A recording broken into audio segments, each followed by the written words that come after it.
Dear Ukrainians, today I have few words, not much time, a lot of emotions and even more tasks. It is that kind of moment. A turning point when we can and should talk only about the most important thing. Yes, there is an ongoing negotiation process, but these are still words. So far no specifics. There are also other words about the alleged withdrawal of Russian troops from Kiev and Chernihiv.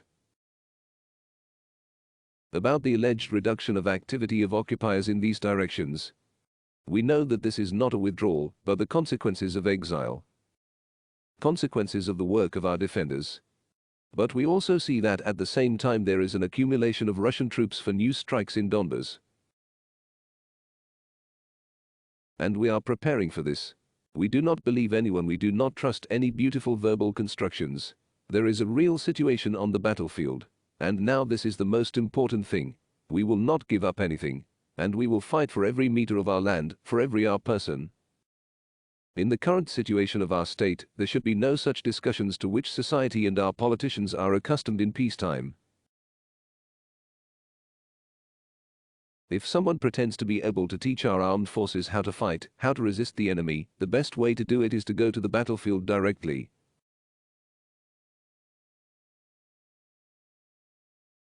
Not from a chair at home or from the place where you left for safety, but from the area of real hostilities.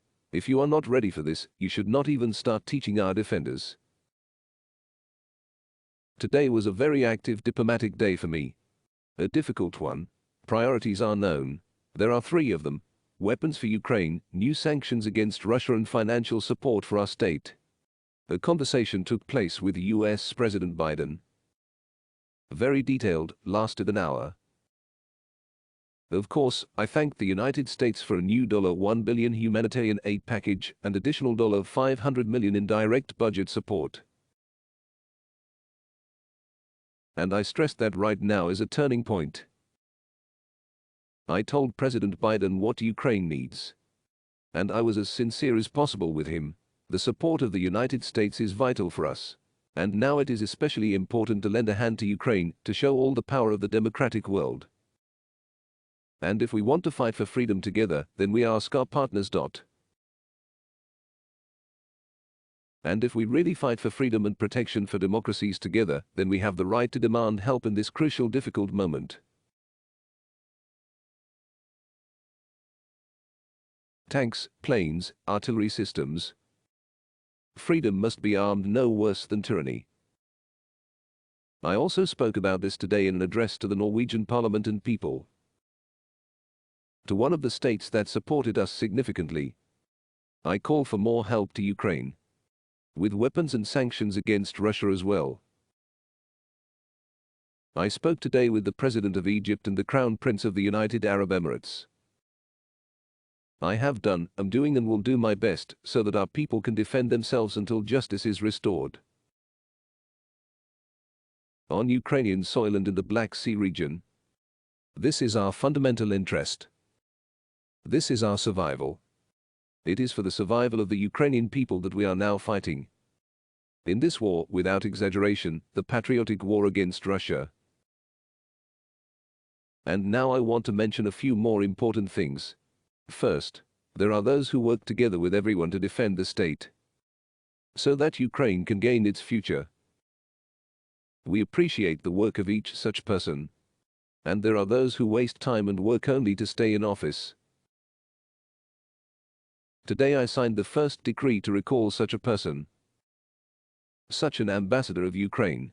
From Morocco, the ambassador from Georgia was also recalled. With all due respect. If there are no weapons, no sanctions, no restrictions for Russian business, please look for another job. I look forward to concrete results in the coming days from our representatives in Latin America, the Middle East, Southeast Asia and Africa. I expect the same results from military attaches in the coming days. The diplomatic frontline is one of the key frontlines, and everyone there must work as efficiently as possible to win and help the army.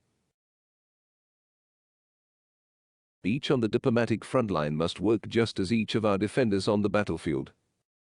And the second point, Traditionally, today, before delivering this address, at the request of the Commander-in-Chief, I signed a decree on state awards to our military. 122 defenders, 23 of them posthumously. Eternal memory to all who died for Ukraine. Eternal glory to all our heroes. Glory to Ukraine.